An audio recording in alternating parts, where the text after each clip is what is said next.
नमस्कार, स्वागत आहे तुमचे आमच्या चॅनलमध्ये। आवाज महामुंबईचा, शोध बातमीचा, कौल मनाचा। चला तर मग आमचे चॅनल शेअर करा, लाईक करा आणि सबस्क्राइब करा। धन्यवाद। उरणमध्ये अपघाताचे सत्र सुरूच। भेंडखळ वळणावर अपघात, कोणतीही जीवितहानी नाही।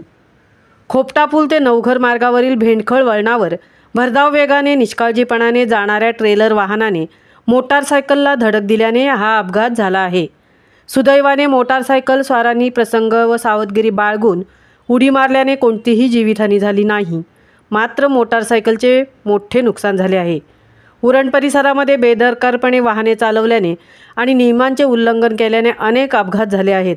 असाच अपघात आज सकाळी खोपटा पूल ते नवघर मार्गावरील भेंडखळ वळणावर इंडिकेटर न देता बाजूनी चाललेल्या मोटारसायकलला MH43CK1096 ट्रेलर या 40 फुटी कंटेनर ट्रेलरने धडक दिली। धडक बसताच मोटारसायकल स्वाराने आपल्या हातातील मोटारसायकल सोडून बाजूला उडी घेतली, त्यामुळे मोटारसायकल ही त्या ट्रेलरखाली जाऊन तिचे मोठे नुकसान झाले। मात्र मोटारसायकल स्वाराला बाजूला उडी घेतल्याने तो बचावला आहे। आज अनेक प्रकारचे अपघात या परिसरात वाहतुकीच्या नियमांचे उल्लंघन केल्याने होत आहेत।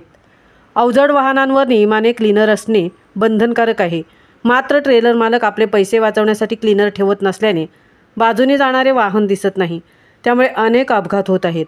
हाही अपघात गाडीवर क्लीनर नसल्याने तसेच इंडिकेटर न दिल्याने झाला असल्याचे दिसून येत आहे। ट्रेलर वाहन चालक जयप्रकाश बेचई यादव, वय वर्ष 31, याच्यावर भारतीय न्यायसंहिता 281-324-4, मोटार वाहन कलम 184-249-177, CMVR 103-177, IPC 279-427 प्रमाणे गुन्हा दाखल करण्यात आला असल्याची माहिती पोलिसांकडून देण्यात येत आहे। आवाज महामुंबईचा चॅनलसाठी अनंत नारंगीकर सह तृप्ती भोईर, उरण।